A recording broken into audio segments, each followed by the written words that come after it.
Hey guys, tonight, on a Wednesday evening in August of 1889, on a claim outside to Smet in Dakota Territory, Laura Ingalls Wilder's baby son went into convulsions. He was 27 days old. He did not have a name yet. Somebody went for the doctor. And this is the whole of what Laura ever wrote about the next hour, and it is 9 words long. He died so quickly that the doctor was too late. She wrote 8 books about that family. That boy is in none of them. So tonight, the Ingalls family, from a Kansas cabin in 1870 to a farmhouse in Missouri in 1957. Every illness, every doctor, and every death. And one question under all of it. When somebody in that house got sick, who came, and what could he actually do? The answer, now rather than at the end. A doctor rode out to them through a fever in Kansas and saved all of them. A doctor sat with a 14-year-old girl in Minnesota while the nerves behind her eyes died and told her parents there was nothing to be done, and he was right. A doctor in Dakota told a young farmer that the numbness in his legs was a slight stroke of paralysis. He was wrong. And in almost every one of these cases the cure did exist. It simply did not exist yet. 90 years short, 6 years short, and in one case, the last one, short by a single year. If these quiet histories are worth your evenings, you know how to help this channel along. Tell me below where you're listening from and what the clock says there. Our 3 little books live at prairiesecrets.com. On a television, just scan the code on your screen. On a phone, the links are waiting under the video and in the top note. And if you slip under somewhere in the middle, good. I will keep watch. Now, Kansas and the fever. In the summer of 1870, the Ingalls family was living in a one-room cabin on open prairie in Montgomery County, Kansas. Charles had built it himself, out of logs he cut and hauled. Caroline was 30, Mary was 5, Laura was 3. They should not have been there at all, and that explains the isolation. The ground they were on was the Osage Diminished Reserve. It was not open for settlement. Charles Ingalls had done what thousands of families did that year, which was to move onto land ahead of the survey and ahead of the law, and build and hope the government would sort it out in his favour afterward. It did not. But in 1870 nobody knew that yet, and the practical effect was a family living on a piece of contested prairie, some distance from any town, in a house with 1 room. On the 3rd of August that year, in that cabin, Caroline had a 3rd daughter. They wrote it in the family Bible in the formal way people did. Caroline Celestia Ingalls, born Wednesday the 3rd of August, 1870, Montgomery County, Kansas. And then the fever came into the house and took every one of them. They called it fever and ague. It came in stages you could set a watch by. First the shaking, so hard the bed frame moved with it. Then the heat and hours of it. Then a sweat that soaked through everything and left you emptied and able to sit up and eat, and almost cheerful and completely certain that it was over. And then, 2 days later, the shaking again. We know now what it was. Malaria. Almost certainly the kind that leaves a reservoir sleeping in the liver and comes back months after you have stopped thinking about it, which is exactly why settler families dosed themselves for years and never understood why it kept returning. Nobody in that cabin knew any of that. Nobody anywhere did. Nobody proved that mosquitoes carried malaria until 1897, and that is 27 years after this. In 1870, the best guesses available to an American farm family were bad night air, and, in the version Laura remembered, watermelon. That is not stupidity. That is what it looks like to be inside a calendar you cannot see out of. Now, what is genuinely remarkable here is not the fever itself. Fever was ordinary. What is remarkable is that somebody came. He was a neighbour. He had a homestead less than a mile north of theirs. His name was George Tann, and he was black, and he was a doctor. Laura put him in the book, and a great many people who have watched the television programme have no idea of it. In the novel called Little House on the Prairie, published in 1935, the doctor who comes to the sick house is black. The text says so directly. It says Laura had never seen a black man before and could not take her eyes off him. That has been in a children's book for 90 years, The stone over his grave in Mount Hope Cemetery in Independence, Kansas, is plainer still. It reads, Dr. George Tann. Then the dates, then one sentence. A Negro doctor that doctored the Ingalls for malaria in 1870. Be careful with that stone, though. The wording reads like something written long after he died, by people who went looking for him because of the books.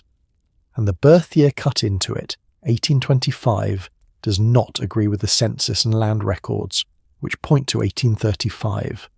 So the stone is a memorial. It is not a document. It tells you what he was remembered for. It does not tell you when he was born. What we can put underneath him is this.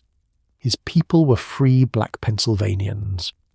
His father Bennett came west with him and took a homestead in Rutland Township in 1869, the year before the Ingalls family arrived. Think about that arrangement for a second. When Charles Ingalls put up his cabin, the Tann family was already there. Same prairie, same weather, same homestead act, 1 year ahead of him. He had no medical degree. Nobody has ever found a school. What he had was an apprenticeship, or a book, or a father, or all three. The sources that have looked hardest at him do not agree on what to call his practice. Some describe him as a homeopath. Others describe him as an eclectic, which meant botanical remedies combined with physical therapy. Those are two different 19th century schools, and the words are not interchangeable. The honest answer is that we do not know which he would have used about himself. He was also, by more than one account, particularly good at setting bones, and here is the part that matters more than any label. In Kansas in 1870, that was not unusual. That was ordinary. There was no national standard for who could call himself a physician. Take Dakota Territory, where this family ends up. It did not require doctors to register at all until 1885.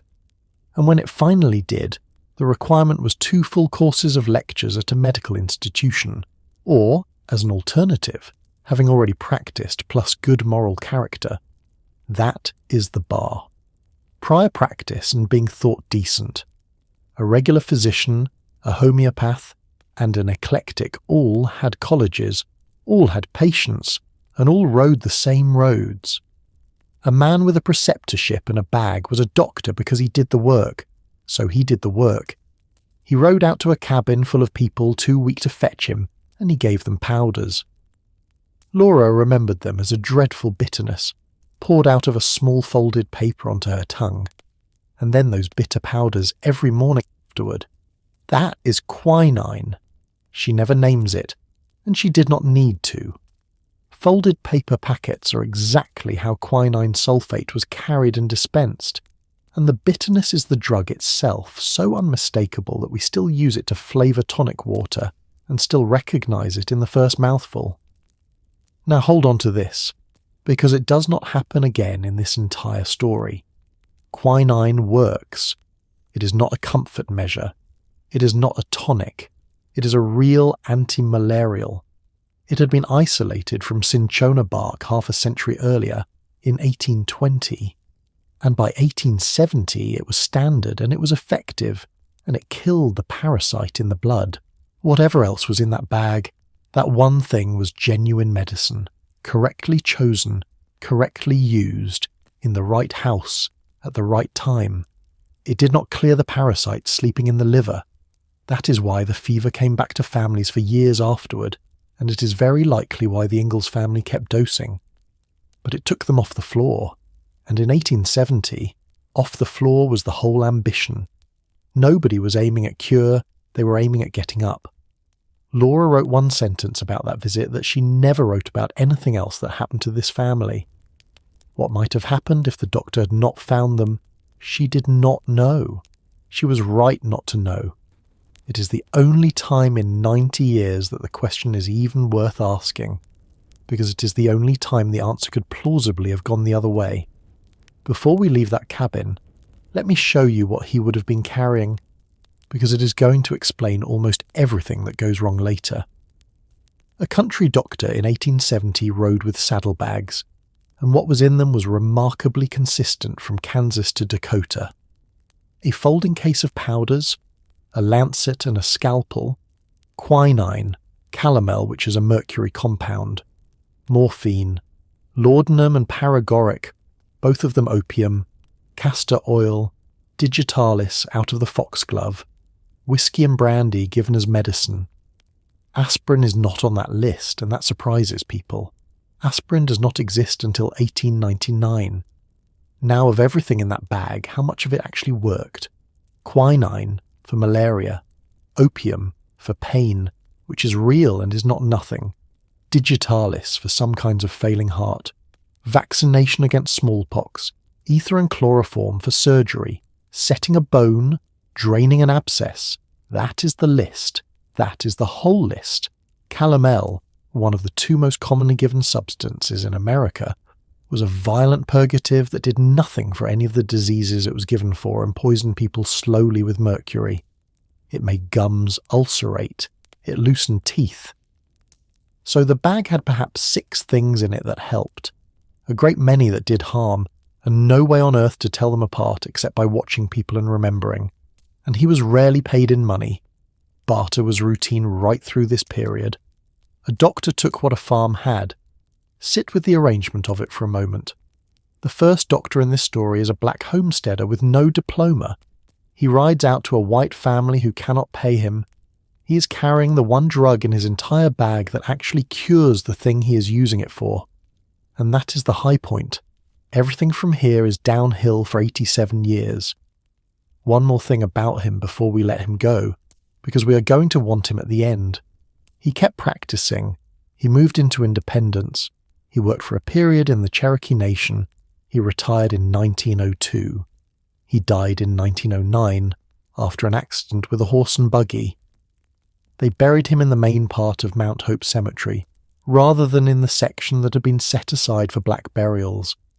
And at some point somebody decided that of everything in that man's working life, the single most important thing to cut into his headstone was the week he spent with one sick family in a cabin. We will come back to that stone. One more thing about that fever, because it did not end when they got up. The kind of malaria that was endemic through the Mississippi and Missouri valleys hides in the liver and comes back. Months later, sometimes years later. A family that had it once expected to have it again, and quinine was not a cure that ended the matter, it was a thing you kept in the house. Which means that when the Ingalls family loaded a wagon and went back east in 1871, they very likely took it with them, in their own blood, and had no way of knowing. That is the ordinary condition of a 19th century American family, and it is worth holding on to. Not sick, exactly. Not well, either. Carrying something, and dosing it, and calling the recurrence bad luck. The Ingalls family left Kansas in 1871. Charles had built on ground he could not keep. They went back to Wisconsin, and then in February of 1874, they crossed the frozen Mississippi and went into Minnesota, to a piece of ground on Plum Creek in Redwood County, near a town called Walnut Grove. You know some of what happened there. The locusts came into Redwood County on the 15th of July, 1874, out of the south. They came back the next year and the year after that. 3 seasons of it. In 1874 alone, across 28 Minnesota counties, they took 4.5 million bushels of crop. By the 30th of November 1875, Charles Ingalls stood in front of a county official and swore he was wholly without means. What that oath bought him, written down that day, was 2 half barrels of flour, worth $5.25. Now, think about what a pauper's oath means for the question we're asking tonight. It means that in the winter of 1875, if anybody in that house had needed a doctor, there was no money for one. Not a little money. None. The sworn document says so in a county office, in front of an official, with a value attached, and a doctor in 1875 would very likely have come anyway, and taken payment in a promise or in work or in nothing at all, because that is how country practice ran. But a family in that position does not send for a doctor at the first sign of trouble. They wait. They try what is in the house. They send when it is bad. That delay is invisible in every record, and it is present in almost every death. And there is one more thing about the date of that oath. 29 days before Charles Ingalls swore he was wholly without means, on the 1st of November 1875 in Walnut Grove, Caroline had a fourth child. This one was a boy. So when the father of that house stood in front of a county official and swore he owned nothing, and the county handed him $5.25 of flour to feed them all, the newest person under that roof was 4 weeks old. They called him Charles Frederick. In the house, he was Freddie. Laura came home from school one day and found a strange woman getting supper and a little brother beside Ma in the bed. That is her line, from the manuscript she wrote in her 60s and never published in her lifetime, and it is very nearly everything we have about the beginning of him. A strange woman getting supper, that is what a birth looked like. A neighbour turns up, cooks, and stays. He was the son. And you have to understand what that meant on a homestead in 1875, or none of the rest of this family makes sense. It meant hands. It meant eventually a man to work the ground when Charles could not. It meant the name going forward. Caroline had buried nothing yet. She had 3 daughters and now a boy, and no money, no crop, and 2 half-barrels of flour. In July of 1876, Charles paid $430.18 to patent the Plum Creek land. The following Monday he sold it for $400. He took the loss on purpose and got out. In August, the family loaded the wagon and went east, back across Minnesota, heading for a town in Iowa called Burr Oak, where there was work at a hotel. On the way, they stopped at the farm of Charles's brother Peter, near South Troy in Wabasha County. And Freddie got sick. Here is what the record says. It is 9 words in a county book. Wabasha County Death Records, Book A, page 135. The name is entered as Fred Ingalls, which is how clerks kept hearing Ingalls all the way through this family's paperwork. The date is the 27th of August, 1876. The cause is written de Aurora. He was 9 months and 26 days old. Laura wrote 1 sentence about it. But little brother got worse instead of better, and one awful day he straightened out his little body and was dead. Now, what killed him? The clerk wrote down a symptom, because in 1876 a symptom is usually what a cause of death was. But we know what was killing American babies in August because it killed them in enormous numbers. On a calendar you could predict a year out. They called it summer complaint. They called it cholera infantum. What it was a savage seasonal wave of infant gut infection that arrived every June and left every September. Contaminated milk, contaminated water, heat, and no way on earth to keep anything cold for more than a few hours. Let me give you the scale of it with one figure. In 1910, across 26 large American cities, 21,101 children under the age of 2 died of diarrheal disease in a single year. That was 30% of all deaths in that age group. 2/3 of them fell between June and September, and that is 1910, in cities with municipal water. 34 years after Freddie. We still cannot name the organism with any confidence. The best modern reading is that it was never one thing, a mixture of gut bacteria and very probably rotavirus. And I want to give you one more set of figures because it reframes everything you think you know about how these families felt. American infant mortality for white infants per 1,000 live births. In 1870 it was about 175. In 1880 it was about 215. In 1890 it had come down to about 150. Take the middle of that. Around 1 in 5 babies born in this country did not reach their first birthday. 1 in 5. Now hold that against the way we usually talk about grief in the 19th century. There is a very old idea, and you will still hear it, that because so many children died, parents somehow felt it less. That they held back. That they did not invest. Read what this family actually left behind and see if you believe it. A mother who said everything would have been different if Freddie had lived. A daughter who was 9 years old at the time, and who was still writing about the morning he died when she was in her 60s. A father who moved the family east and kept moving. And 48 years later, an obituary in a small South Dakota newspaper that still bothered to list him among her children. They did not feel it less.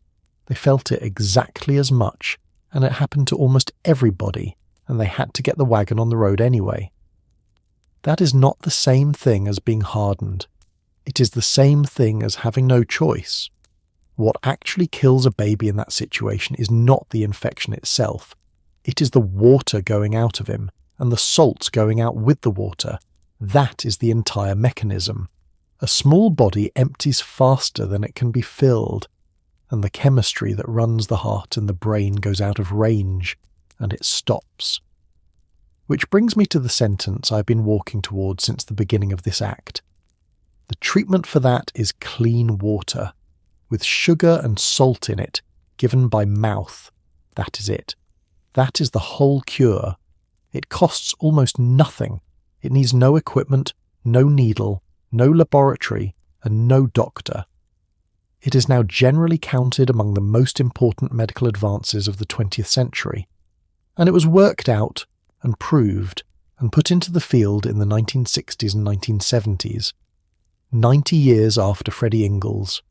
There was nothing in that farmhouse in 1876, nothing in Wabasha County, nothing in Chicago, or New York, or London, or Paris. Nobody anywhere on this planet in August of 1876 knew how to put water back into a dehydrated infant by mouth in a way that would stay. The knowledge did not exist to be withheld from them. What did exist was worse than nothing. What a family reached for was opium, paregoric, which is camphorated tincture of opium, laudanum, and the patent syrup sold in every store in the country. The most famous of them was Mrs. Winslow's soothing syrup, and I want you to hear what was in it. 65 milligrams of morphine in every ounce. 1 teaspoon of it delivered a dose of morphine roughly equal to 20 drops of laudanum, at a time when the recommended dose for a 6-month-old was 2 or 3 drops. It was written afterward that 1 teaspoonful contained enough morphine to kill the average child. They were selling more than 1.5 million bottles a year by 1868. Nothing regulated it in any way until 1906. And the terrible thing is that it worked, in the only sense a mother at 2 a.m. could measure. It stopped the gut. It quieted the baby. It did that by paralysing the bowel of a child who was already dying of fluid loss, and by sedating him so deeply he could not drink. Nobody knows what was given to Freddie Ingalls. What I can tell you is what was in the houses, and he was not a sickly baby, whatever you may read.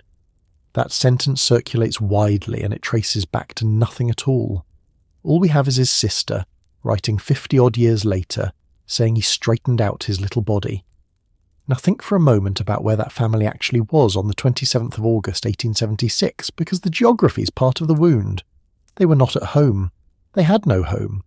They had sold Plum Creek 7 weeks earlier and taken a $400 loss to get out from under it, and they were on a road in a wagon between one state and another, stopping at a brother's farm because there was nowhere else to stop.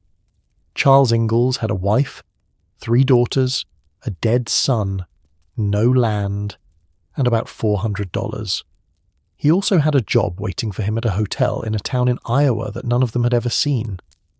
So they buried the baby at his uncle's place, in ground the family did not own, in a county none of them lived in. Then they got back into the wagon and drove on to Burr Oak. The work was there and the money was gone, and there was no version of that August in which they got to stay and grieve. The family Bible says, South Troy. Nobody can find him. Peter Ingalls' farm is gone. The house was destroyed when the Zumbro River flooded in 1888, 12 years afterward, and the ground has changed hands and changed shape many times since. There is a rough limestone marker in a small cemetery near Zumbro Falls that some researchers think might be his, standing near an unrelated family's row, with nothing cut into it. That is a hypothesis. It is not an identification. As of tonight, his grave is unlocated, and he is not in any of the 8 novels, not one line. Laura wrote a family of 4 daughters, a father and a mother, and left her brother out of all of it. The only place he appears in her own hand is the manuscript nobody published until 2014. She did write one other thing about him in that manuscript. If only Freddie had lived. Their mother is said to have put it more plainly. Everything would have been different if Freddie had lived. Hold that, and not because it is sentimental. Hold it because it is load-bearing. From August of 1876 onward, this is daughters and no son, on land that was assumed to need a son, in a century that assumed one. Every single thing that happens to them afterward happens inside that arithmetic. The wagon went on to Iowa without him, and in Iowa, somebody in that family got sick enough that when they finally ran from the town in the middle of the night, the doctor's bill was the first name on the list. Burr Oak, Iowa, sits in the northeast corner of the state, close to the Minnesota line. In the autumn of 1876, the Ingalls family arrived there with 3 daughters and a fresh grave behind them, and took work running a hotel. The place was called the Master's Hotel. It was built into a hillside, so you came in at one level, and the rooms went down behind you into the hill. There was a saloon next door. Laura wrote that her parents did not like the saloon, and that the girls were afraid of the men. Then there was a fire in the saloon, and after the fire the family moved out and took rooms above a grocery, and after that they moved again, to a rented house at the edge of town. Her phrase for it is a little red brick house out on the very edge of town. Read that as a sequence and it is a family going downhill in a straight line. Hotel, rooms over a shop, the last house before the fields. Laura was 9 and 10 years old across that stretch, and she worked. She waited on tables, she washed dishes, she looked after a small child for a family in the town. This is a 9-year-old in paid employment because the household needed the money, and she was completely unremarkable in that, which is the point. On the 23rd of May, 1877, in that rented house, Caroline had her 5th child and her 4th daughter, and they named her Grace Pearl. Who delivered her, we do not know. Not a name, not a profession, not a doctor, and not a midwife. Laura's own account is that she came home from an errand and there was a new little sister. That is the entire documentary record of Grace Ingalls arriving in the world, and the absence is itself the fact. On the frontier, babies were caught by neighbours and by women who had done it before, in the house, without a physician, and it was so completely ordinary that nobody thought to write it down.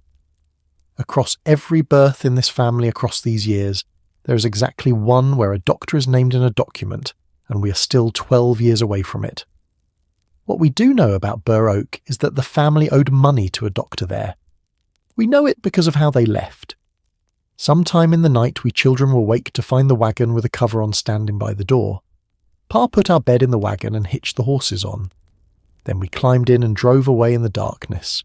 The debts were 3 kinds: doctor's bills, grocery bills, and rent.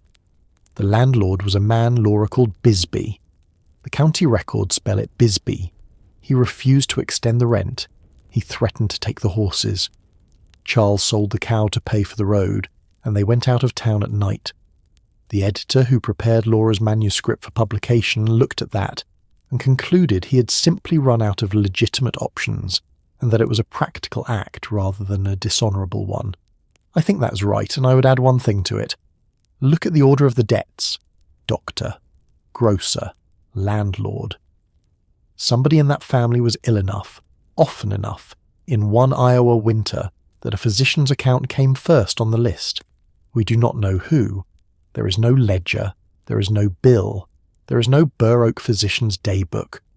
The only reason we know a doctor was owed anything at all is that the family drove away from him in the dark. Laura did write one thing about illness at Burr Oak, and I need to put it in front of you now and then ask you to hold it carefully. She wrote that she and Mary had scarlet fever at the hotel. Remember that. It is going to complicate something you thought you knew. They were back in Walnut Grove by the late summer of 1877. And there is one more thing I want to establish before the centre of the night, because it changes what the family had to work with. Up to this point, the Ingalls family had lived out. Kansas was open prairie with a black homesteader a mile off. Plum Creek was a dugout and then a frame house on a creek bank. Walnut Grove had a few hundred people in it. In the autumn of 1879, they moved to Dakota Territory, and by the following year they were living in a town that was being built while they watched. Smet had a main street. It had a depot and a bank and stores, and it had physicians, plural, with names that turn up in the newspaper, which is a completely different situation from a claim in Kansas. From about 1880 onward, this family had doctors available to them, real ones, within a short walk. That is the important thing to hold, because from here on, when somebody in this story does not get treatment, it is not because there was no doctor, it is because there was no treatment. Now, 1879, and the centre of the whole night. Mary Amelia Ingalls was 14 years old. She was the eldest. She was the one who did what she was told and read and sewed neatly. In a family with no son, she was the reliable one, and everybody who has ever written about this family agrees on that, even when they agree on nothing else. In the spring of 1879, she got a headache. I want to build this from the outside in. Documents first, because the documents are unusually good and almost nobody has read them. Start with the newspapers, because they are the only witnesses here who are not family. The Redwood Gazette carried items about her through that spring and summer. In April it reported a severe headache, and that it was feared that hemorrhage of the brain had set in, and that one side of her face became partially paralysed. In June it reported that her health was improving, but that her sight was so much impaired that she could not distinguish one object from another. And in July it reported that she was entirely blind, and added, in the manner of a small-town paper in 1879, that she was very patient and submissive. That is a local newspaper printing the progress of a 14-year-old girl's illness to her neighbours across 4 months, because that is what small-town papers did, and it hands us a shape, a sudden severe headache, something wrong with one side of her face. Then, over weeks, the sight going, not switched off, fading, unevenly, until there was nothing left. Now Laura, in her own hand, and not in a novel. Mary was taken suddenly sick with a pain in her head, and grew worse quickly. One morning when I looked at her, I saw one side of her face drawn out of shape. Ma said Mary had had a stroke. As Mary grew stronger, her eyes grew weaker, until when she could sit up in the big chair among the pillows, she could hardly see at all. Then the doctors. Laura says they had a long name for her sickness, and she says they told the family it was the result of the measles, from which she had never wholly recovered. And a specialist eventually told them that the nerves of her eyes were dying, and that nothing could be done. Nearly 60 years later, in 1937, Laura wrote to her daughter about it. She began to write spinal meningitis, and crossed it out, and wrote instead, some sort of spinal sickness. She did not know. She was 70 years old, writing privately to her own daughter about her own sister, and the most honest thing she could produce was some sort of spinal sickness. And the school Mary went to had its own answer. The register at the Iowa College for the Blind recorded the cause of her blindness as brain fever, which was the period term for exactly the sort of thing nobody could be more specific about. Now put the household back into that. While the newspaper was printing progress reports, Carolyn Ingalls was nursing a 14-year-old through a brain infection that ran from April into July. In a small house in Walnut Grove, with a 12-year-old, a 9-year-old and a 2-year-old also in it, and no help recorded from anyone. And think about what the Redwood Gazette actually chose to print in July. Entirely blind and very patient and submissive. That is a small-town paper complimenting a 14-year-old girl on her behaviour in the same sentence in which it tells the county she can no longer see her own hands. She had been able to see in April. By June she could not tell one object from another. By July there was nothing. That is roughly 100 days from a headache to the dark, and she was awake for all of it, and watching it happen to herself. So, count them up. A newspaper saying a brain hemorrhage was feared, a mother saying a stroke, doctors saying measles with a long name attached that Laura did not retain, a school register saying brain fever, and Laura in old age saying some sort of spinal sickness after crossing out meningitis. Now here is the thing you came for. What we do not have anywhere in that list is scarlet fever. Scarlet fever appears in exactly one place. It appears in the novel By the Shores of Silver Lake published in 1939, 60 years after the event, where Laura wrote that it settled in her eyes and Mary was blind. And because that is the sentence that went into millions of houses, that is the sentence the whole world knows. And now the complication I promised you, and it is a real one, and I am not going to hide it to make my case cleaner. Laura also wrote elsewhere that she and Mary had scarlet fever at Burr Oak 3 years before the blindness, and she connected its after effects to what happened later. So Laura Ingalls Wilder's own testimony, across her lifetime, names measles and scarlet fever and brain fever and a stroke and spinal meningitis crossed out. That is not a woman covering something up. That is a woman who was 12 years old at the time, who was told several different things by several different men, and who was still turning it over 60 years afterward. In 2013, 4 researchers went at it properly and published in the journal Pediatrics. The paper is called Blindness in Walnut Grove, and its subtitle is a question rather than an answer, and that matters. Here is their reasoning given the way they gave it, which is as a process of elimination. A stroke, in the sense we mean now, does not fit. There was no lasting one-sided weakness. The face came back. Scarlet fever does not fit. It is in none of the contemporary accounts, none of her non-fiction, none of the newspapers, and not in the school register. And the picture is wrong.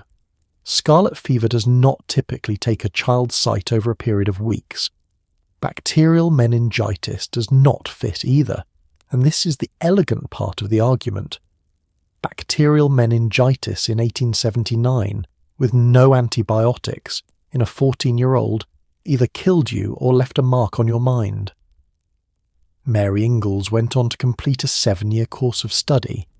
She learned mathematics and literature and political economy and music. Every single person who met her over the next 50 years described her as intelligent. Her mind was entirely intact. That one fact rules out an enormous amount. And it was not a disease of the eyes themselves. Her eyes stayed normal to look at. People described them as beautiful. Whatever destroyed her sight was behind them. What is left, and what those researchers proposed, is a viral infection of the brain and its coverings. The senior author put it in a single sentence. Meningoencephalitis could explain Mary's symptoms, including the inflammation of the facial nerve that left the side of her face temporarily paralyzed, and it could also lead to inflammation of the optic nerve that would result in a slow and progressive loss of sight. 2 nerves, the 7th, which runs to the muscles of the face, inflamed and then recovering. That is the drawn face in the morning and the face coming back, and the 2nd, which is the optic nerve, inflamed and then damaged past repair. That is the sight going over weeks and never returning. Look at how much it accounts for. The headache, the fever, the face, the slow fade rather than the sudden dark, the undamaged beautiful eyes, the completely intact mind. Now the honest part, because this audience deserves it, and because the researchers themselves were honest about it. They did not prove anything, and they could not. There is no clinical record, no examination, no laboratory result, no autopsy. They worked from Laura's writings, from the newspapers, and from the school register, which is to say they worked from exactly the material I have just read to you. They named a category rather than a virus, and they cannot name a virus, and nobody ever will. So the correct sentence is this one. The best supported modern explanation for Mary Ingalls' blindness is a viral infection of the brain. Laura wrote Scarlet Fever, and Laura was writing a children's book. Why did she do it?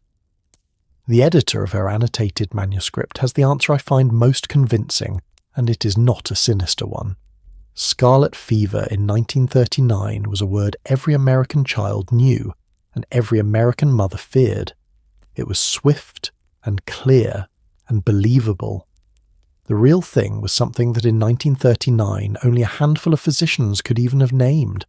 and putting it on the page would have stopped the book dead. She needed a disease a child could carry. She chose one. There is a version going around in which the publisher changed it. There is no evidence for that. The choice was Laura's. Now. What could have been done for her? Nothing. And I mean that with a completeness that is rare in this whole night. There was no antiviral medicine in 1879, and there is barely any for this now. There was no way to see the inflammation, no way to measure it, no way to reduce it. The steroids a modern hospital would reach for to try to save an optic nerve did not exist until the middle of the 20th century.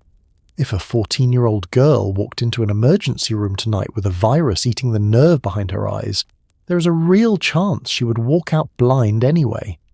That is what makes Mary different from everyone else tonight. For the others in this family, something was coming, and we'll get to every one of them. For Mary, nothing was coming, and nothing has come since. So what happens to her instead is the other kind of story, the one about what people do when medicine has nothing. On the 3rd of October 1881, the county superintendent of Kingsbury County, a man called Amos Whiting, signed a paper certifying that Mary Ingalls, 16, was blind and unable to obtain an education in the common schools. On the 15th of October, the territorial governor approved her eligibility. On the 23rd of November 1881, she entered the Iowa College for the Blind at Vinton. And here is the correction I most want you to take away tonight, because it is a good one, and it is almost entirely unknown. Dakota Territory paid. Under a territorial law passed in 1879, the territory could contract with institutions in other states for the education of blind children. The tuition was $216 a year for a student from outside Iowa. Dakota Territory paid that every year. Her parents paid for clothes and for the train. The reason that lands the way it does is that the novel gives you the other version. The novel gives you a family scraping and going without, and a younger sister sewing for money so that her sister can go to college. Generations of readers have understood that as the truth of it. It is a lovely idea. It is not what happened. What happened is that a public authority in a territory that was not yet even a state decided that a blind girl's education was a public responsibility and wrote a check for it every year for 7 years. And now think about the 23rd of November 1881 from inside that house. A 16-year-old girl who cannot see is put on a train in November and sent to a state she's never been to live in an institution with strangers for a course of study that will take 7 years. Her parents are not going with her.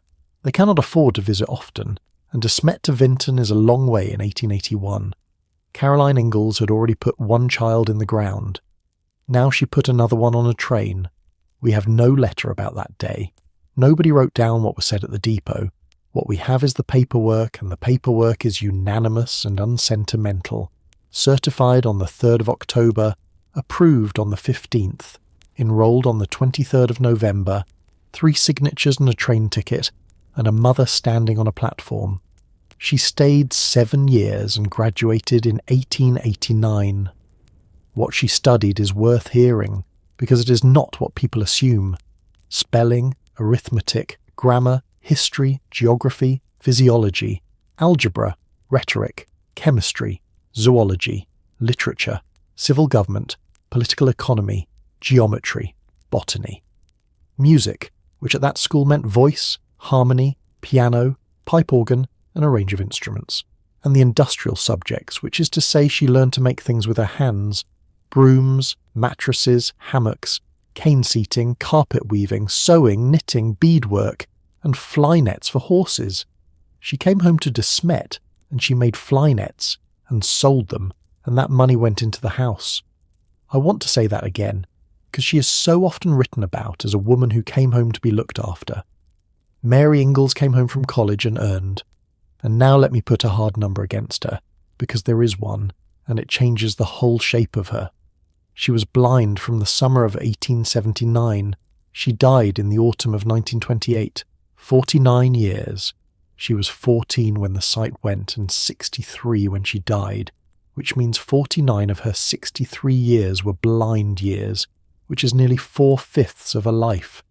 The girl in the books, the one who reads and sews and is good, is a character who occupies the smaller part of the actual person.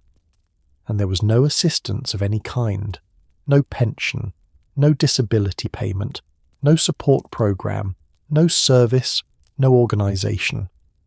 The federal government of the United States would not put a payment into the hand of a blind adult until 1935, which is 7 years after she was buried. So what a blind woman had in 1889 in Dakota was a family, and whatever she could make with her hands and nothing else. That is the entire safety net, which is why the 7 years at Vinton matter so much, and why the territory paying for them matters so much. That school did not give her comfort. It gave her a trade. She sold horse nets in a farming county, where every horse in the summer needs one. It is a good trade. It is the trade of somebody who is not going to be a burden and has decided that in advance. She never married. She had no children. And every single thing you may have watched about her on television, the husband, the marriage, the baby, the fire at a school for the blind, is invention. It is a 1970s script department. It is not her. What she had was a house on 3rd Street in Smet, which her mother sold to her in 1912 for $1 plus love and affection, and which she kept as her own home for 15 years. And when we come back to her, 49 years further down this road, there is one word cut into her stone in the family plot. I will give it to you when we get there, but before that stone, there is a winter, and a man she does not know yet, who is about to lose the use of his legs at 31. That man is Almanzo Wilder, and before he marries her, there is a winter, and it has to come first, because of what it does to one particular body in that family. Smet, Dakota Territory, 1880 to 1881. No train reached that town between the 13th of January and the 6th of May. Somewhere around 50 families were inside it when it closed. They ground seed wheat in coffee mills and twisted hay into sticks to burn because the coal was gone. Hunger of that kind is a medical event, and the books make it a hardship, and it is a great deal more than a hardship. 4 to 5 months of restricted food, in unheated rooms, at temperatures well below zero, in bodies that are also doing hard physical labour every day to make fuel. What that produces is weight loss first, then muscle loss, then a body that stops maintaining itself. Wounds heal slowly. Teeth loosen. The immune response weakens, which is why the disease season after a famine winter is always worse than the famine winter itself. And in a growing child, growth simply stops for a while, and does not always fully make it back. Everybody in that family came out of it thinner. One of them never entirely came out of it at all, and that was Carrie, who was 10, and who is remembered ever after as the sickly one. Keep her in view. Laura Ingalls married Almanzo Wilder on the 25th of August 1885 in the front room of the minister's house in Smet. She was 18. He was 10 years older. He had a tree claim and a homestead and good horses, and a reputation as one of the 2 young men who had ridden out into open country in that winter and come back with wheat. He was, in the plainest possible terms, a strong man. That is the point of everything that follows. The first 3 years of the marriage went the way Dakota Territory went for nearly everybody. Hail took a crop, drought took another, debt accumulated in the ordinary way against machinery and land. In July of 1887, a barn full of hay and grain burned. In December of 1886, a daughter was born, and they called her Rose. Rose was born on the 5th of December 1886 on the tree claim in Dakota Territory in the first week of December weather, and once again nobody is named.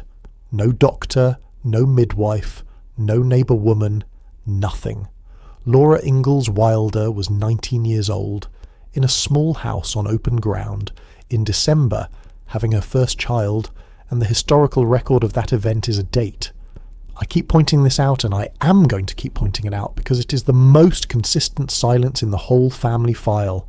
7 births across 2 generations that I can put a date to. One of them has a doctor's name attached. 1. And in the spring of 1888, into a small house holding 2 adults and a toddler came diphtheria. Both of them got it. Rose was sent into her grandparents in town and escaped it completely. Almanzo's brother Royal came out to nurse them, and that detail tells you how bad it was, because in 1888 nursing was women's work, and a man only did it when there were no women left standing. And I want to stop on that word nursing, because it is doing an enormous amount of work in this story, and we tend to read straight past it. There was no such profession. Not in Dakota Territory, not in 1888, not for these people. The first American training schools on the Nightingale model opened in 1873 in eastern cities, attached to hospitals. Their graduates went into those hospitals and into the houses of people who could pay. They did not reach a claim shanty outside Smet, and they were never going to, so nursing in this family and in every family like it was not a job. It was an obligation, and it fell on women, and it was total. Go back through what we have already covered and count who did it. In the Kansas cabin, in the version Laura wrote, a neighbour woman named Scott came in and looked after 4 people with malaria. In Walnut Grove, a strange woman was getting supper the day Freddie was born. In 1879, Caroline nursed a 14-year-old through a brain infection that lasted months in a small house with 3 other children in it, and there is no record of anybody helping her. And it is not finished. There are 2 more coming, and the same sister does both of them. Every one of those is unpaid, unrecorded, and invisible in every document I have read to you tonight. And here is the thing that I think matters most about it. In an era with almost no effective drugs, nursing was not the support around the treatment. It was the treatment. Keeping somebody warm and clean and fed and turned and watered and watched, hour after hour for weeks, is what actually determined whether a person with a serious infection lived. The doctor came and named the thing and left a powder and rode away. The women in the room did the medicine, which means that when we say medicine could do nothing for this family, we are being slightly unfair to the people who did the only thing that could be done. They just did not get certificates for it. Let me tell you what diphtheria actually is, because it has been effectively gone from American life for so long that the word has lost its teeth. It is a bacterial infection of the throat. The bacterium settles in the upper airway and builds, across 2 or 3 days, a thick grey membrane over it, made of dead tissue and clotted material. The membrane sticks. It bleeds if you try to pull it away. In a child, it can close the airway completely. Before there was anything to give, the answer to a closing airway was surgical. You cut into the windpipe. Or after 1885, you forced a metal tube down through the larynx. But the membrane is not the dangerous part. The dangerous part is invisible. The bacterium makes a toxin, and the toxin goes into the blood, and it goes looking for 2 things. It goes for the heart muscle, which is why people died of diphtheria a week after they seemed to be getting better. And it goes for the peripheral nerves, and it strips the insulation off them. It does that on a delay, 2 to 8 weeks after the throat has cleared. 2 to 8 weeks. Hold that number. Everything turns on it. Now, the treatment available in the spring of 1888, in Dakota Territory, or anywhere else on this earth. Isolation, bed rest, swabbing the throat, steam, caustics painted onto the membrane, brandy or whiskey, given as what they called a stimulant, and, if the airway closed, a knife or a tube. That is the entire list. There was nothing that touched the toxin, not in Smet, not in Chicago, not in Vienna. To give you a sense of what the disease meant in that place, in 1892, diphtheria killed 67 people in South Dakota in a single year. It was one of the standard terrors of an American childhood, and it stayed that way well into living memory. And here is what was happening in the world in that same year. In 1888, while Laura and Almanzo Wilder lay in one room in Dakota Territory with diphtheria, 2 researchers in Paris published the proof that this disease works by a toxin. The science of exactly what was wrong with them was going to press in that exact year. It did them no good whatever. Almanzo got up too soon. The account we have of this is Laura's own, written decades afterward. One cold morning he nearly fell as he got out of bed because he could not use his legs properly. They were numb to his hips, and the doctor came, and the doctor said this: a slight stroke of paralysis from overexertion too soon after the diphtheria. That is a quotation from a country doctor in 1888, written down by the wife who was in the room. He was wrong, and it is worth being exact about how. Something had certainly happened. He simply had the mechanism upside down. What Almanzo Wilder had is now called post-diphtheritic polyneuropathy. It is the second of the two things the toxin does.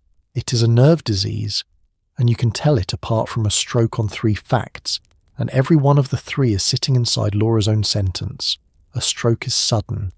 This came on across days. A stroke hits one side. This was both legs, evenly, and a stroke happens in the brain, so it does not climb. This climbed. Numb to his hips describes a deficit that started at the feet and moved upward, which is precisely the pattern of a toxin working along the nerves from the far ends inward. 2 to 8 weeks after the throat clears.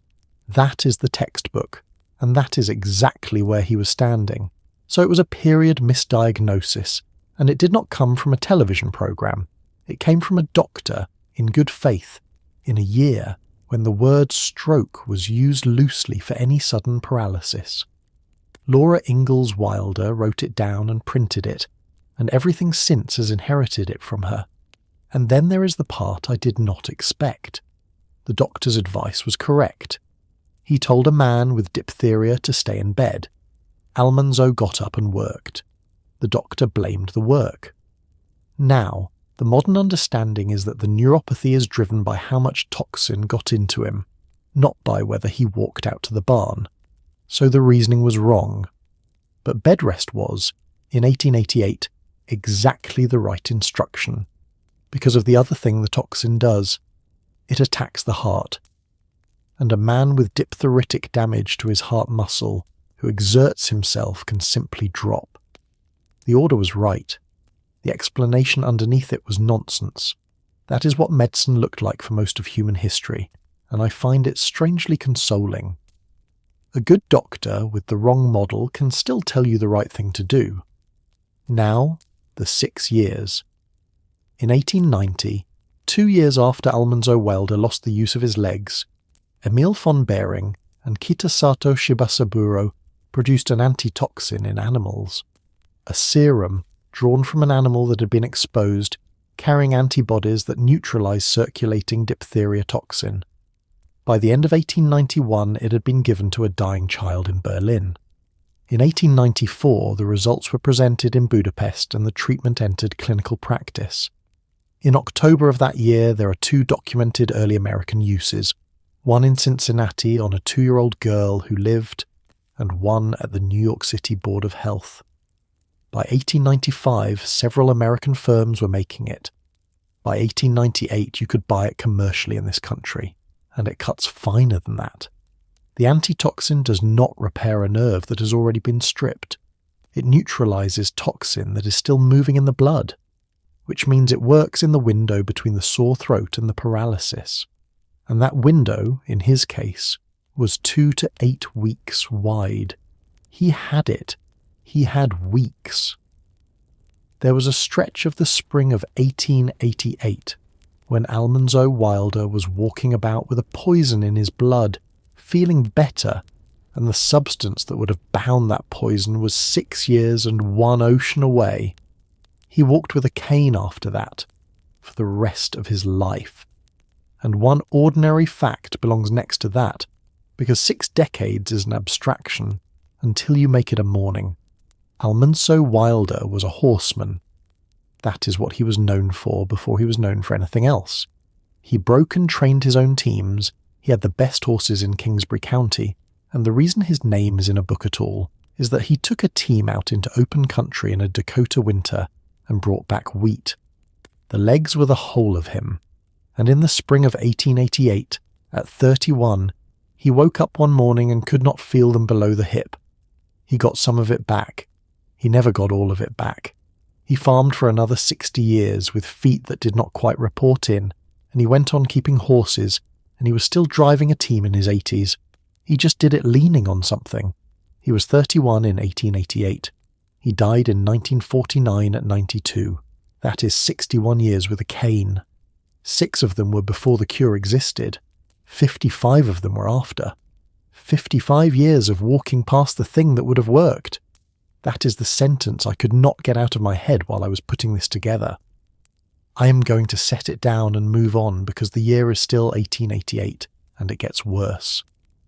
In the summer of 1889, Laura was pregnant again. And now, at last, we come to the one birth in this entire family with a doctor's name attached to it. The Smet leader, on the 13th of July 1889, printed this. Dr. Hunter reports the arrival of a 10-pound boy at A.J. Wilder's on Thursday night. Thursday night was the 11th of July. That little notice is a document, and it tells us 3 things at once. That there was a physician in the house, that he considered the birth worth reporting to the paper, and that the baby was 10 pounds, which for a small woman of 22 at home on a tree claim is a hard birth. There is a line about it in Laura's manuscript that did not make it into the published book. There was no merciful chloroform and the baby weighed 10 pounds. Chloroform for childbirth had existed since 1847. Queen Victoria used it in 1853. By 1889 it was 42 years old. It was a town thing and a hospital thing and a money thing. Out on a Dakota tree claim it did not exist. They did not name him. I have looked for a name and there is not one and there never was one. The stone that stands over him today reads, Baby son of A.J. Wilder. And that stone was placed in 1958 by a memorial group 69 years after he died. There was no headstone at the time. He lived 27 days. On Wednesday evening, the 7th of August 1889, he died. The paper carried it 3 days later in one sentence.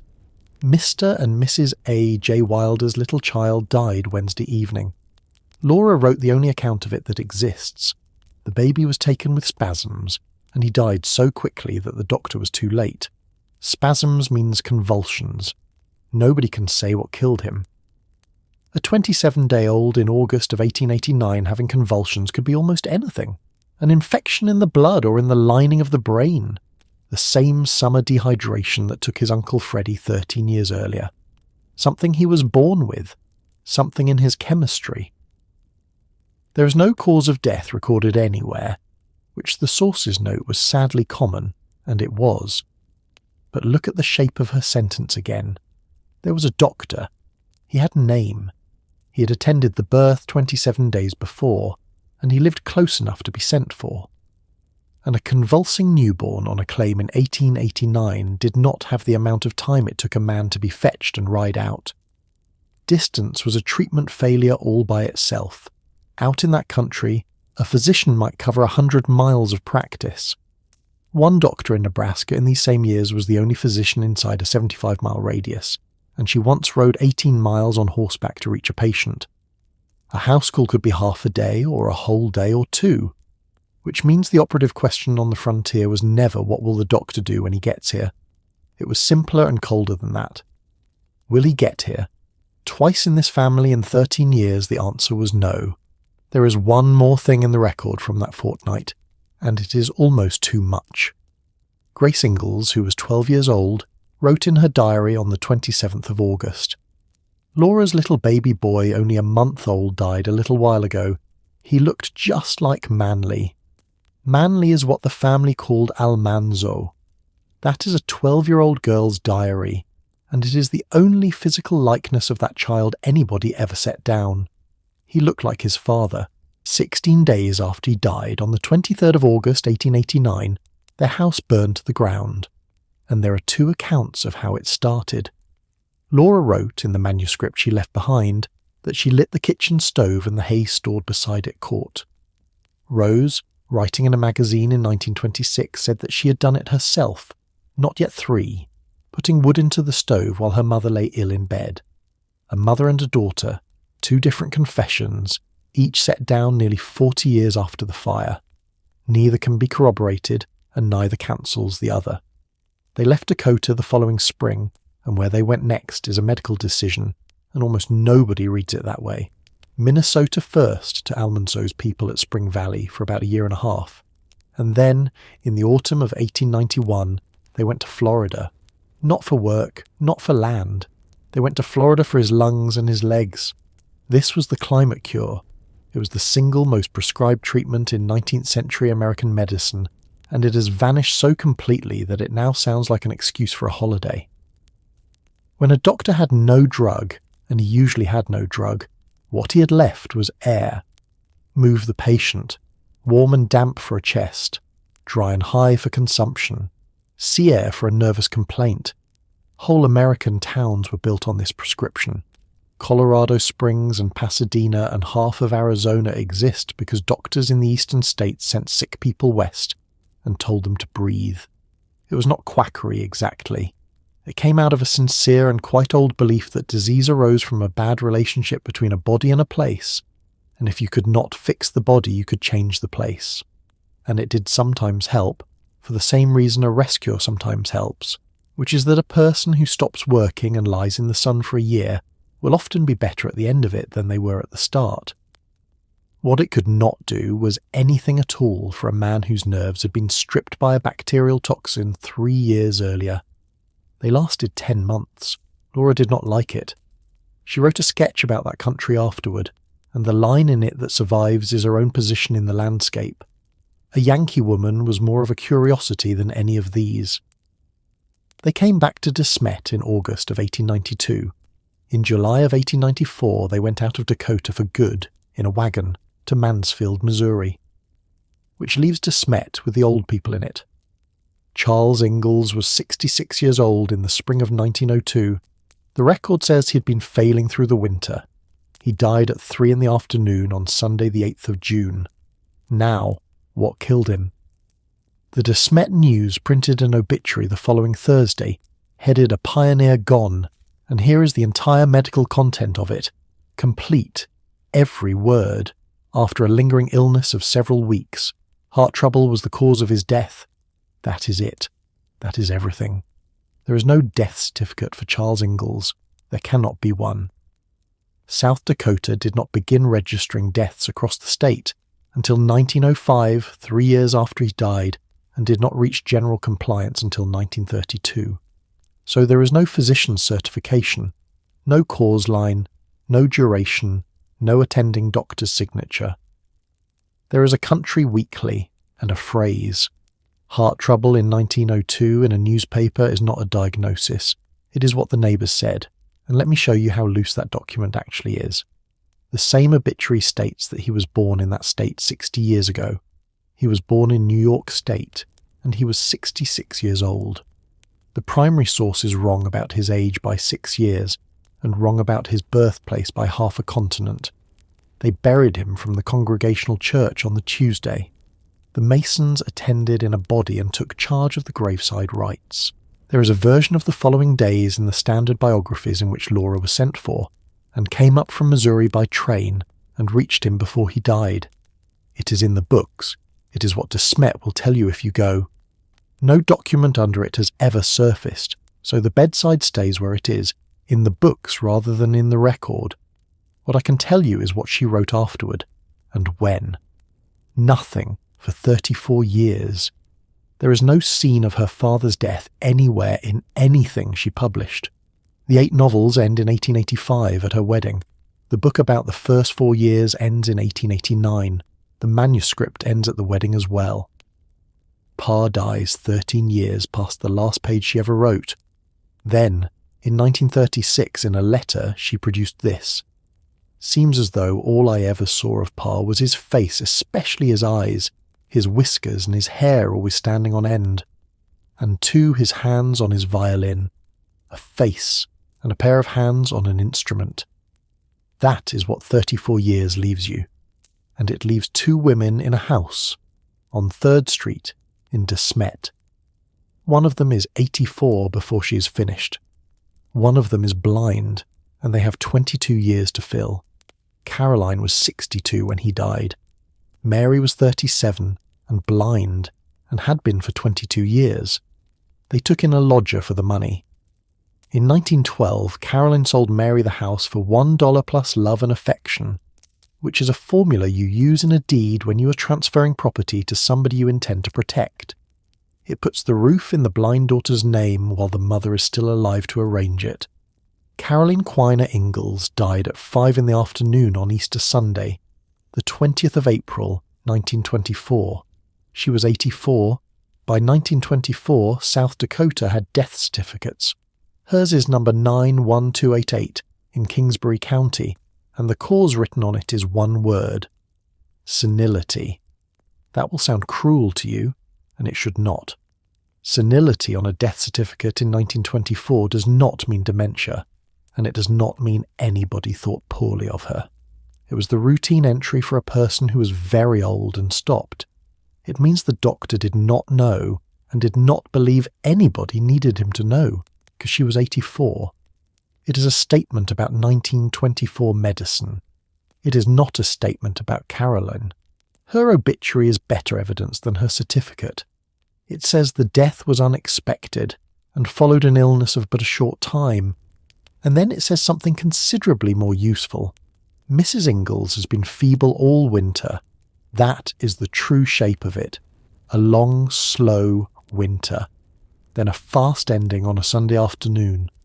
And there is one line further down that obituary worth the whole document. It lists her children: Mary, Laura, Carrie, Grace, and Frederick. Died in infancy. The Smet News named Freddie Ingalls in 1924, 48 years after he died, in print, in his mother's town, in his mother's obituary. The family never hid him. They knew exactly who he was, and they put him in the paper when they buried her. It was the books that left him out, and the books were a commercial decision made by one daughter, and that is a completely different thing from a family secret. I think that matters. I think it is fairer to Caroline than the version usually told. After that, Mary had no house to run and no mother to run it with. She went to Grace at Manchester for a time, and then out to Carrie at Keystone in the Black Hills. The De Smet leader wrote about the move in June of 1927. It said the change should be a great treat to Miss Ingalls, with her sister and family to act as eyes for her. It said she looked forward to the trip and visit with great anticipation. 16 months later, she was dead. In January of 1928, while she was visiting Carrie, Mary had a stroke. A real one this time. Over the following months there were more, and here is a correction to nearly everything written about this family on the internet, including the largest encyclopedia in the world. Mary Ingalls did not die on the 20th of October 1928. She died on the 17th. The state death index says the 17th, and gives the certificate number 118560 in Pennington County. Her grave marker says the 17th. The researchers who have worked longest on this family say the 17th, and the thing that closes it is the newspaper. The De Smet leader of Friday the 19th of October 1928 already reports her death, and the arrival of her body by train, and a funeral set for that same afternoon at 2 o'clock. A paper printed on the 19th cannot report a death that has not happened yet. The notice reads this way: Mary Ingalls passed away at the home of her sister, Mrs. Swansea, at Keystone, is learned by wire Wednesday. The body arrived in De Smet Thursday morning with Mrs. Swansea accompanying it. Miss Ingalls suffered another stroke a few days before her death, after a year of ill health following former strokes. Wednesday was the 17th, Thursday the 18th, Friday the 19th. Everything closes. She was 63. She'd been blind for 49 of those 63 years, which is nearly 4/5 of a life. And every one of those years came after a doctor told her parents that the nerves of her eyes were dying, and there was nothing to be done. He was right. There still is not. And she had lived every one of those years anyway. She learned to read with her fingers, and to play an organ, and to make horse nets, and she kept her own house for 15 years, and she was the one her sister thought of on the last morning. Carrie wrote to Laura from Keystone while it was happening, and that letter survives. Dear Laura, I am so sorry to write this, and yet of course we were expecting it. Mary had another stroke Saturday, and then it seemed as though she would rally, but this morning is hardly able to move. She was speaking of you that morning. In haste, love, Carrie. She was speaking of you that morning. Laura was in Missouri. It is 800 miles, and could anything have been done for a series of strokes in 1928? No, nothing at all. There was no treatment for a stroke in 1928.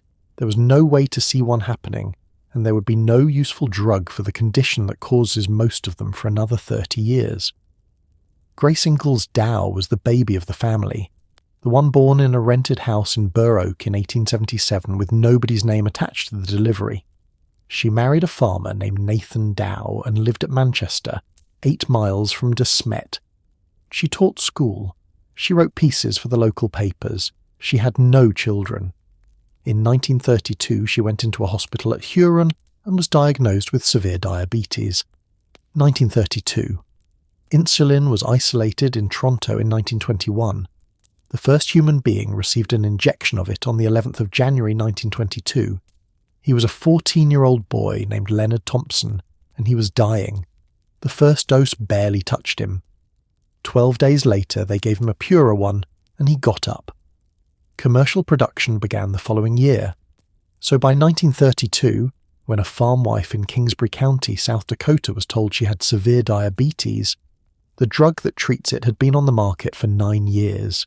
It existed. It was manufactured. It was sold in this country. And I cannot tell you whether Grace Ingalls Dow ever had any of it. There is no record either way, and it would be easy and dishonest to fill that gap with something moving. What we know is the situation. Insulin in 1932 was a daily injection. The drug had to be kept cold. It had to be bought. This was the 3rd year of the Great Depression, in a farming county where prices had collapsed, and she and Nathan had been in difficulty since the 1920s. Whether it reached her, nobody knows. And there is a phrase for that, and this is where it starts. Availability is not access. She died at 11 at night on Monday the 10th of November 1941, at home in Manchester. She was 64, and you will read everywhere that diabetes killed her, and the best available reading of her death record does not say that. What is transcribed from her certificate is cardiovascular disease and myocarditis and arteriosclerosis, her heart. Her obituary names nothing at all, only a lingering illness. So the true sentence is narrower and sadder than the popular one. She was diabetic for 9 years. What the certificate names is her heart. Now, diabetes wrecks arteries. 9 years of it in the 1930s will do very much what that certificate describes. You may draw your own line between the two. I'm not going to draw it for you as though the paper drew it, because the paper did not. Her sister came to nurse her at the end. That sister was Carrie, Caroline Celestia Ingalls, born in the Kansas cabin in the summer of the fever. The sickly one. That is her entire reputation. The frail sister. Small and thin, worst hit by the hard winter, never robust. And the Historical Society Press that published this family's papers has quietly pointed out that the frail child is Laura's fiction. The actual Carrie Ingalls had asthma and moved to Colorado for the air, and then went out and homesteaded on her own account in 1907. She worked as a typesetter. She managed a newspaper in the Black Hills. She married a widower 2 days short of her 42nd birthday and raised his children. She buried Mary in 1928. She buried Grace in 1941. Her husband had died in 1938. The frail sister outlived every one of them except Laura.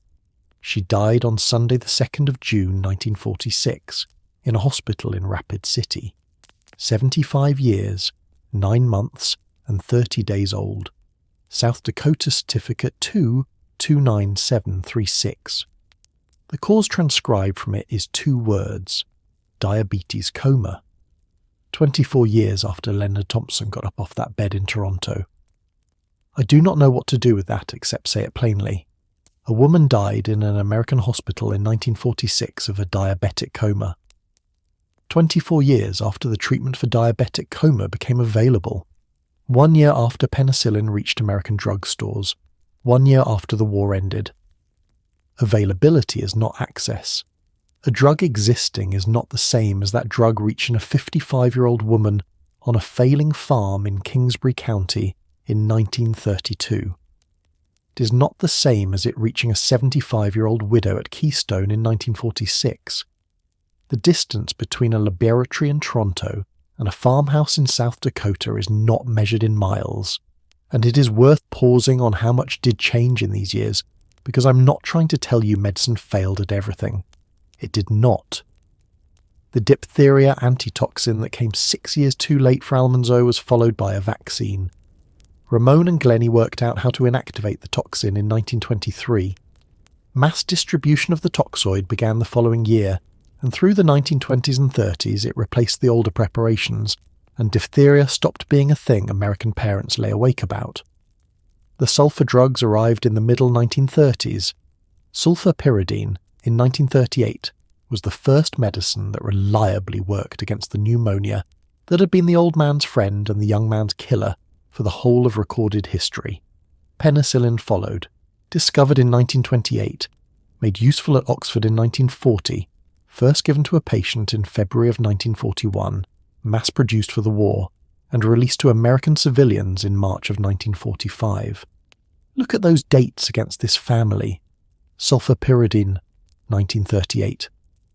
Mary died in 1928, bedridden after a year of strokes, and the chest infection that finishes a bedridden patient had no answer at all until 10 years after she was buried. Penicillin, generally available 1945. Grace died in November of 1941. 4 years short, and by the time it was on the shelves it would not have mattered, because what the certificate names is not an infection. And for Carrie, and Almanzo, and Laura, penicillin was there and available and completely irrelevant, because not one of the three of them died of an infection. That is the pattern of the 20th century in one family. Medicine got very good, very fast, at killing organisms. It stayed bad for another 2 generations at the slow failures of the body's own plumbing, and one thing this family lived straight through deserves a sentence because of the silence around it. In the autumn of 1918, influenza killed 1,847 people in South Dakota. Caroline was 78 in Smet. Mary was 53 in the same house. Carrie was 48 in the Black Hills, Grace 41 at Manchester, Laura 51 and Almanzo 61 in Missouri, and Rose was 31 and out in California writing for a newspaper. 7 people, 3 states, the deadliest respiratory event of the 20th century. It went past all of them, and nobody in the family thought it worth writing down, which is worth saying, because it cuts against the shape of the story. This was an ordinary American family. They were not unusually sick. They lost a baby, a sister's sight, an infant grandson, and a young man's legs, and then everybody else lived a long time and died old. What happened to them was what was happening to everybody. Which brings us to Missouri, and to the last 2. Almanzo Wilder was 92 years old in the autumn of 1949, and he had been walking with a cane for 61 years. He died on the morning of Sunday the 23rd of October at Rocky Ridge Farm. The Mansfield Mirror ran the notice, and I'm going to read you the sentence exactly, because there is a clause in it I have not been able to put down. Almanzo J. Wilder, 92, a pioneer resident of Mansfield and one of its best-known residents, died at his home, Rocky Ridge Farm, Sunday morning following an illness of several weeks, with only his wife, Laura Ingalls Wilder, with him at the time. They had been married 64 years and 2 months. There was nobody else in the house.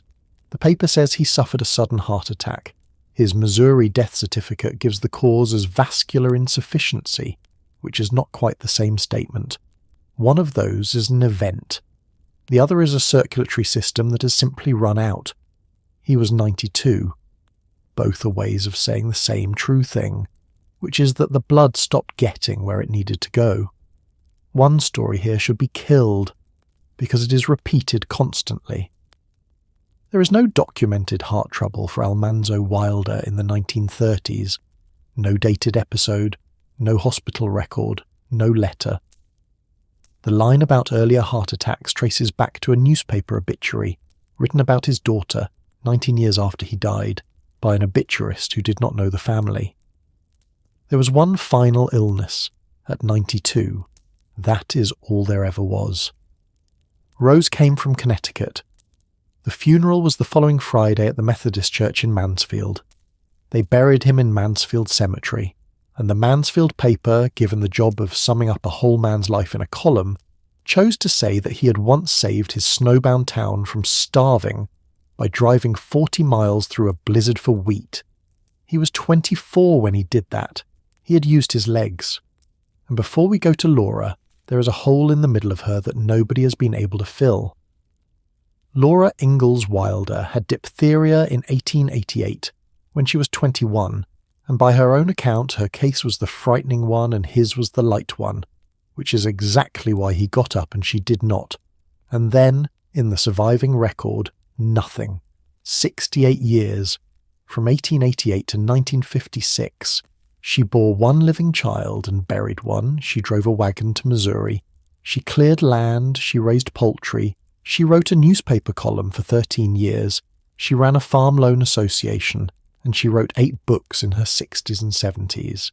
And in all of that, there is not one dated illness, not a doctor's visit, not a diagnosis, not a hospital, not a week in bed that anybody wrote down. That is not proof that she was never ill.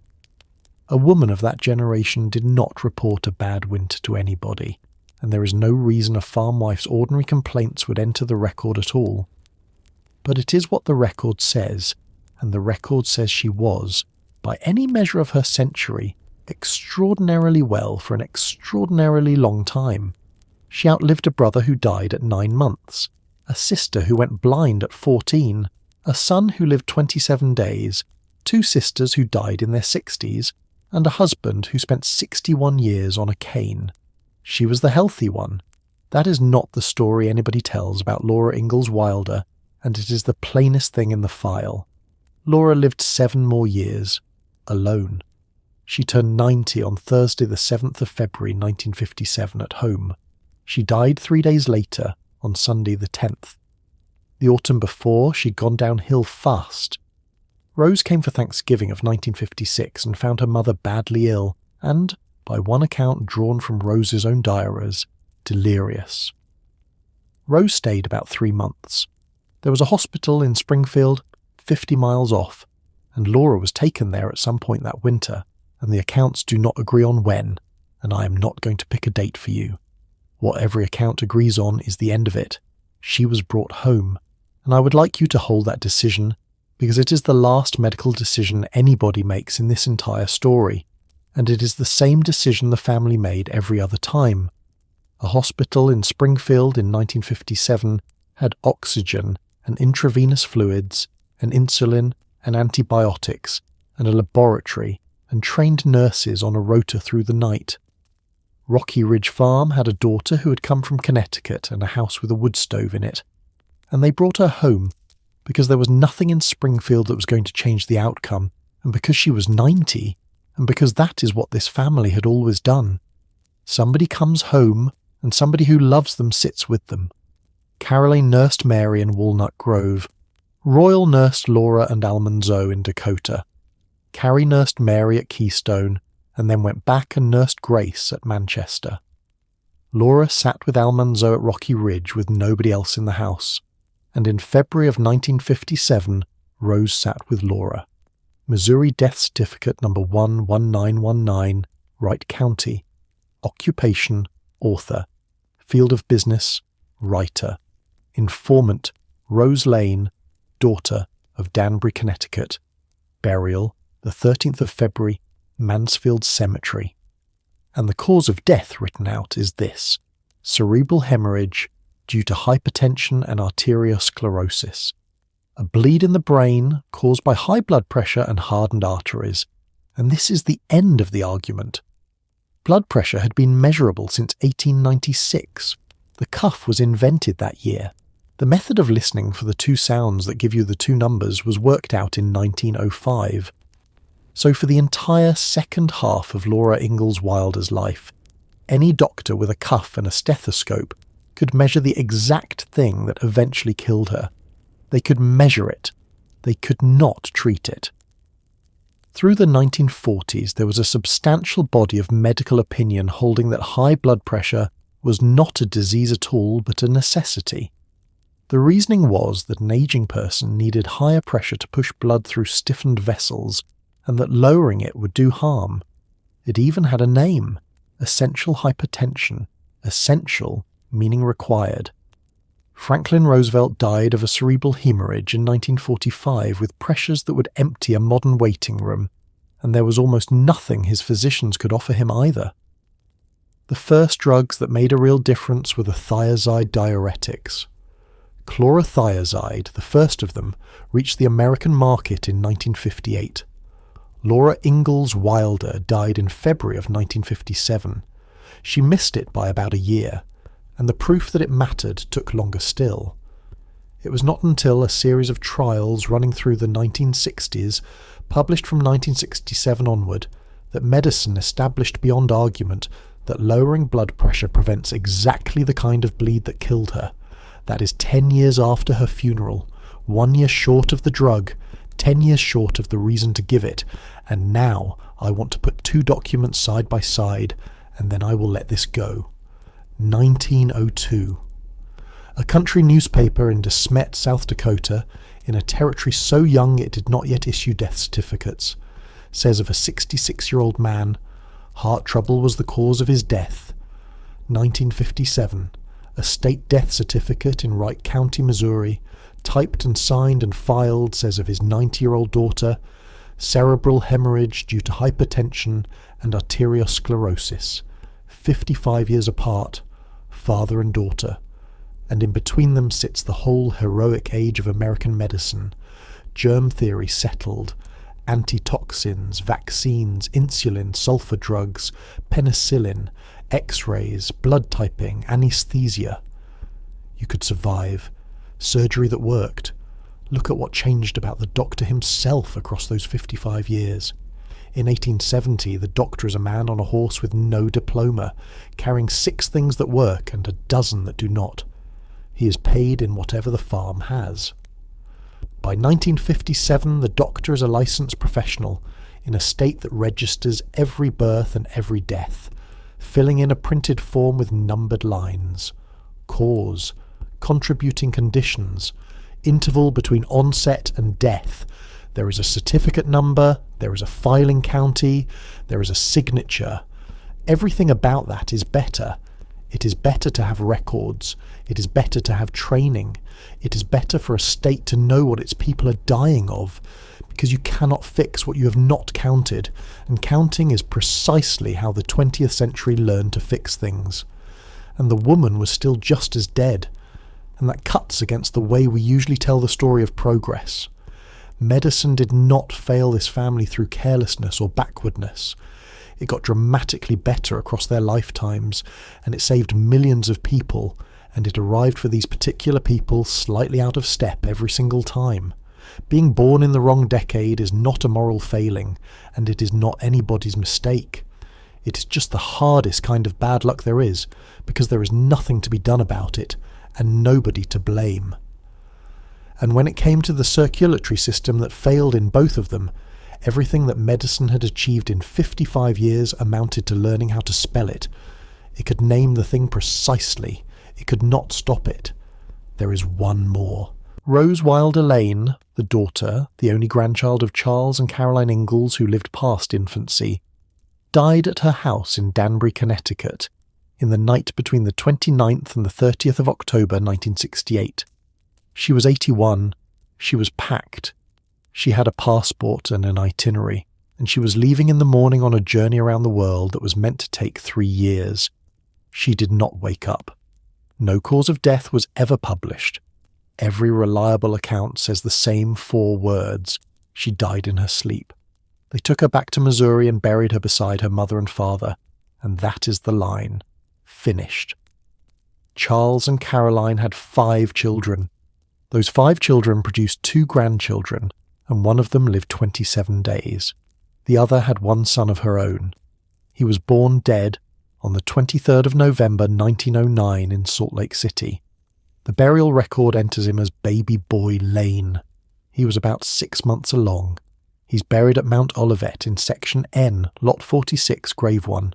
There is no marker on it. And I want to give that child the same honest treatment I have given everybody else tonight, because he gets less attention than any of them. In 1909, there was no neonatal care of any kind for an infant born at about 6 months. None. Not in Salt Lake City, not in Boston, not anywhere. The incubators that existed were exhibition pieces, and there was no way to support breathing, no way to feed such a child, and no understanding of the lung problem that is the reason a baby that early cannot breathe. There is nothing anybody could have done, and no fault to assign to anyone. It is the calendar again. Nearly all American births at that date happened at home. As late as 1940, 44% of births in this country still took place outside a hospital, and it was not until 1969 that the figure fell to 1%. Rose Wilder Lane's son was born on the ordinary side of a line that had not yet moved. Rose never wrote about him. Not in a published word, not in a surviving letter. She wrote about almost everything else in her life at length for money, for 59 more years, and about this she wrote nothing. There is a story that surgery afterward left her unable to have another child. It comes from her biographer, working from her own diaries, and it may well be right. What the record itself carries is simpler. A son, born dead in November of 1909, and then 59 years, and no other child. There is one loop still open, and I told you at the start of the night we would come back to it. Dr. George Tann died in 1909, 7 years after Charles Ingalls and 15 years before Caroline. He had outlived the man whose family he treated. He had gone on working for another 32 years after that week in the cabin, in Kansas and in the Cherokee Nation. He retired in 1902, and 7 years after that he died in an accident on a road. And somewhere in the years that followed, somebody stood in Mount Hope Cemetery and made a decision about what to cut into his stone. They could have put anything, a profession, a scripture, the names of his children. What they chose was 1 week, in 1870, with one family whose name meant nothing to anybody at the time, which means the stone was written after the books came out. Somebody read a children's novel, recognised a neighbour, went and found him, and gave him back a sentence. He's the only doctor in this entire story whose grave records what he did, and I owe you one word.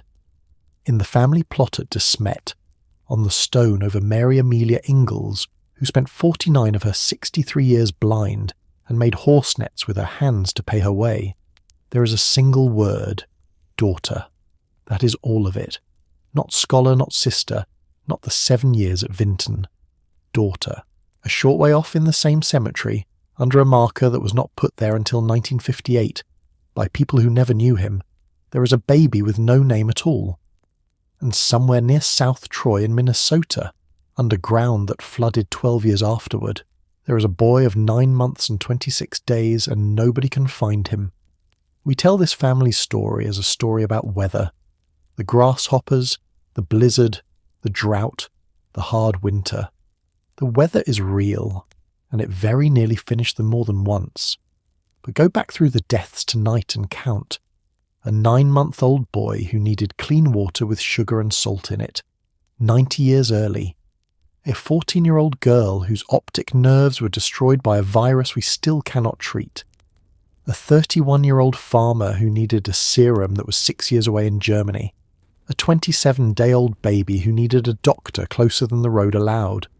2 sisters who needed a drug that existed and was being manufactured and did not reach them. And a 90-year-old woman who needed a small tablet that went on sale the year after she was buried. Not one of those is weather.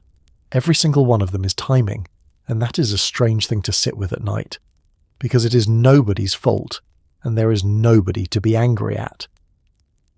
Dr. Tann rode out and used the one thing in his bag that worked.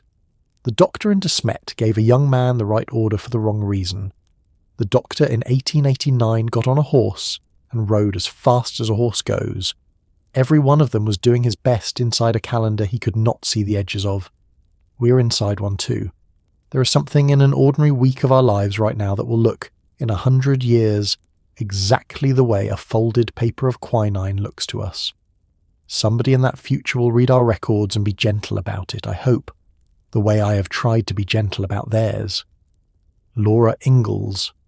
Wilder wrote 8 books about a childhood, and she took the sickness out of them, or softened it, or gave it a simpler name. People have been cross with her about that for 50 years. I find that I am not. She wrote what a child could carry, and the rest of it stayed exactly where she left it, in the county books and the newspapers and on the certificates waiting. It is all still there. Any of us can go and look. She lost a brother, and a sister's eyesight, and a son, and a husband's legs. And she wrote a story in which a family sings around a fire in the evening. Both of those are true at the same time. That is the thing about a record. It does not cancel the story. It just sits underneath it, holding it up. The lamp gets carried to the last room now. The fire settles into itself. They are all accounted for, every one of them, enground in 4 states, and the paper that says so has been kept. You can let the day go now. It kept what mattered. Good night.